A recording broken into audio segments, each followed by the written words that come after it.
যে বয়সে এই অবশ শিশুটির মিটি মিটি হাসি চলে তার মায়ের মুখে হাসি ফুটানোর কথা, অথচ সেই অবশ শিশুটি আজকে হাসপাতালের বেডে শুয়ে শুয়ে কাতরাচ্ছেন, আর তার মা সন্তানের দিকে হতবাক চোখে তাকিয়ে দিন কাটাচ্ছেন আর ভাবতেছেন কবে তার সন্তান সুস্থ হবেন, কবে তাকে নিয়ে বাড়ি ফিরে যাবেন। প্রিয় দর্শক, এই অবশ শিশুটি চাকমা পরিবারের এক কৃষক ভাইয়ের ঘরে জন্ম। নাম তার ধনীয়, বাবার নাম অজিত কুমার। এই অবশ শিশুটি জন্মের 2.5 মাস পর থেকেই নিউমোনিয়া এবং ব্রেনের সমস্যা নিয়ে মৃত্যুর সাথে লড়াই করে বেঁচে আছে। শিশুটির বর্তমান বয়স 8 মাস। তার কৃষক বাবা তার চিকিৎসার জন্য সর্বোচ্চ চেষ্টার মাধ্যমে নিঃস্ব হয়ে এখন ব্যর্থতার প্রহর গুনছেন।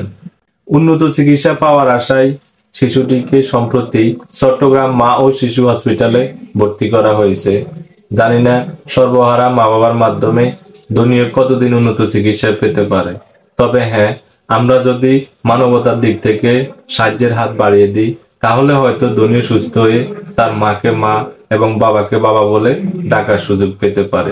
চেষ্টা আমাদের, ভাগ্য দুনিয়ার, সুস্থ করার মালিক একমাত্র উপরওয়ালা। মানুষ মানুষের জন্য, তাই সবার প্রতি আমার অনুরোধ থাকবে, সাধ্য অনুযায়ী যে যতটুকু পারেন শিশুটির চিকিৎসার জন্য এগিয়ে আসুন। ভিডিও ডেসক্রিপশনে শিশুটির গার্ডিয়ানের নাম্বার দেওয়া আছে, পার্সোনাল বিকাশ নাম্বার দেওয়া আছে। প্রয়োজনে আপনারা কথা বলে শিওর হয়ে উদারতার হাত বাড়িয়ে দিন। আর সাহায্য করতে না পারলে ভিডিওটি শেয়ারের মাধ্যমে উদার মনের মানুষের কাছে পৌঁছে দিন।